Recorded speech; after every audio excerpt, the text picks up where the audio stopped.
They were designed to be the best. They met enemies face to face, endured tragedies, and enjoyed victories. They went down in history due to the bravery of their crews and deserve to be called Naval Legends.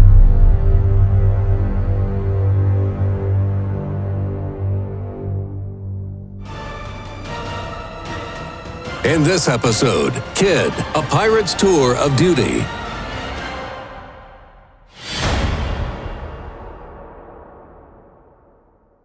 My name is Tim Nesmith. I'm the ship superintendent for the USS Kidd, DD 661. The Kidd is a Fletcher class destroyer that served in World War II from 1943 to 1946. She served again during the Korean War, starting in 1951, and ended her service in 1964 during the Cold War. The ship derives her name from Rear Admiral Isaac C. Kidd, who died on the bridge of the USS Arizona flagship during the attack on Pearl Harbor. The Arizona sank after her magazines were directly hit by a bomb from the air. Posthumously, Kidd was awarded with the Medal of Honor, the highest U.S. military honor.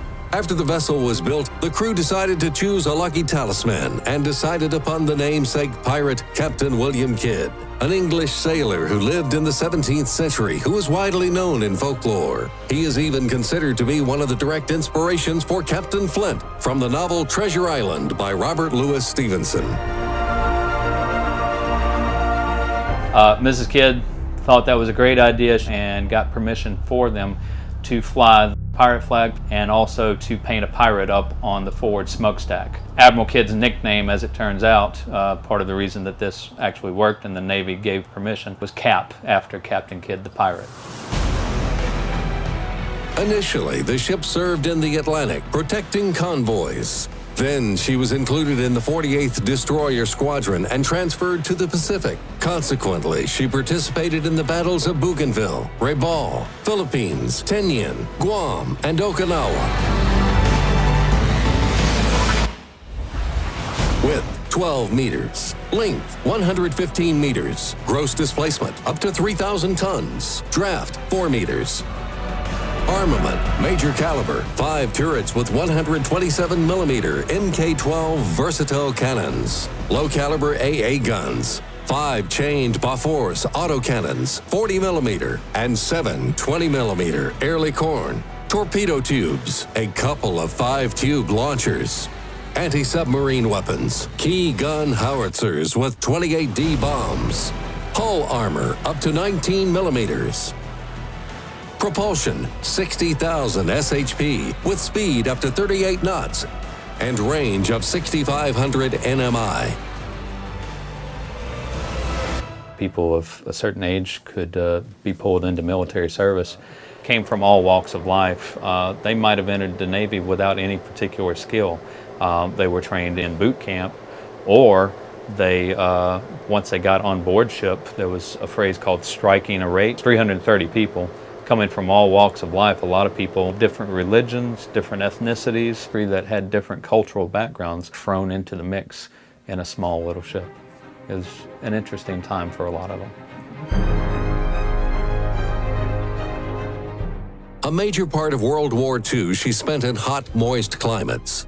The crew had a really hard time facing temperatures up to 35 to 40 degrees Celsius and even hotter inside the hull.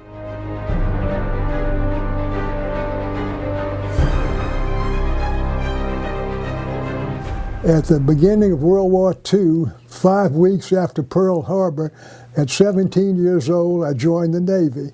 I went through training center in San Diego and wound up in Pearl Harbor, Hawaii, on the salvage crew, salvaging the sunken ships that were sunk during the Jap attack on December the 7th, 1941.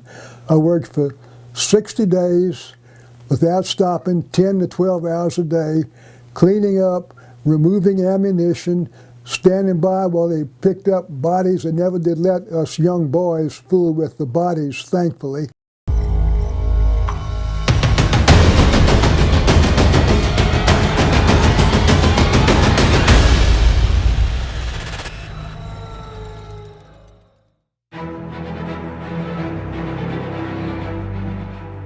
Destroyers those days really lacked internal space. The placement of living space was predominantly ruled by ship's design, and convenience was secondary. Enlisted crew slept on top of the magazines. If they took a hit there and there's an explosion, unfortunately, you would lose those crew members. And for that reason, the crew did not sleep segregated according to their division. All the engineers wouldn't be in one spot, all the gunners wouldn't be in another spot. You would have them scattered throughout the ship so that if you did take a hit like that, you wouldn't lose a large percentage of one area. The U.S. fleet has always longed to maximize survivability of its vessels. All expedient equipment was designed in order to help the crew to repair any damage possible. For instance, the crew's hammocks were made water and fireproof. These could easily be used to plug modest-sized holes in the ship and stamp out a fire. We are in Radio Central here aboard the Kidd. During the kamikaze attack in 1945, this area was hit pretty hard by the bomb blast. It shredded the entire portside bulkhead.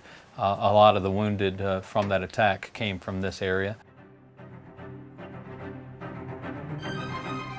The situation in the Pacific became quite heated by the end of the 1930s. Japan had invaded China and was preparing to advance towards the U.S. Moreover, the Japanese fleet grew very rapidly. The threat didn't remain unnoticed from over the ocean. The U.S. military machine developed classes of ships, one after another, gradually improving their characteristics. Of all the ships in the Navy, the battle wagons get all the attention and the aircraft carriers all the glory, but arguably the backbone of the fleet has always been the destroyers. Small, fast, nimble little ships with dual-purpose armament, which can often pack a punch quite above their weight. One of the most numerous classes was the Fletcher class destroyer. 175 or so were built, and we are on one right now, USS Kidd, which is pretty much 1945 configuration as it was at the end of the war. Work on Fletcher-class ships was initiated in 1939, right before World War II broke out. They turned out to be larger than their predecessors, allowing for an increase in their battle potential. A number of additional measures were introduced so as to increase sustainability. The deck's armor was up to 19 millimeters thick. The engine and boiler rooms were placed far away from each other. Such an arrangement lowered the chances of the ship's immobilization, even if heavily damaged. Fletchers turned out to be outstandingly robust, withstanding multiple successful assaults, a fact that really lifted the spirits of the crews on board. Major caliber cannons were designed to engage both aerial and ground targets. The shells were equipped with remote fuses that significantly increased the power of the ship's artillery fire. Armed with a good selection of weaponry, from dual-purpose 5-inch guns down to anti-ship torpedoes and anti-submarine depth charges, a destroyer had a fair chance of being a danger to pretty much anything that it met on the high seas. Despite the high battle potential, Fletchers were never designed for solo operations. As a rule, they were used in squadrons, similar to any other destroyers. Destroyers would be in divisions of 3 and 4, squadrons of 8 and 9. Their usual taskings were escort duty, anti-submarine warfare, picket ships, reconnaissance, screening, pretty much anything that a ship could do, a destroyer could be asked to do it. Based on their powerful armament, unique survivability, sophisticated fire control systems, long operational range, and decent seakeeping, Fletchers are rightfully considered one of the best ships of this type. Of course, along with many other classes of ships, they also had their fair share of casualties during the war. There were 25 Fletcher-class destroyers that were sunk during World War II. Japanese kamikaze tactics became their major headache. The ships were quite an easy target, patrolling far away from major forces. And it was April 1945 that our Pacific pirate first encountered kamikaze pilots. Kidd was patrolling in a group of 4 destroyers when a couple of aircraft were spotted in the skies, seemingly having a dogfight with one another. Perplexed to have detected an Allied plane, the ships ceased fire and kept observing. Only when the couple started to descend, the crews realized that it was a trap set by a kamikaze. One of the planes was shot down, but the other one hit the USS Kidd's deck.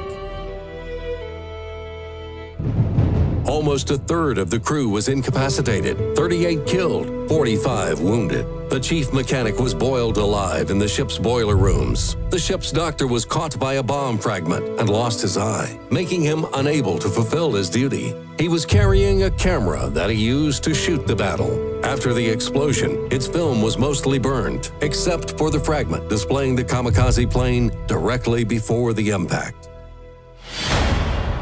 As a young boy, and all the young boys were put in the most dangerous, dirtiest jobs. On my ship, I was in the powder magazine. I had no idea it was going to be hit. I don't know what happened, but all I know is a bang, the lights went out, I went out, I woke up, couldn't see anything because it was so dark.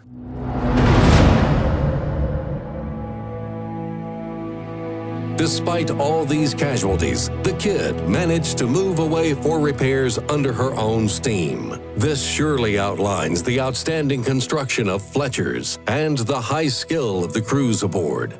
However, this was the end of World War II for the USS Kidd.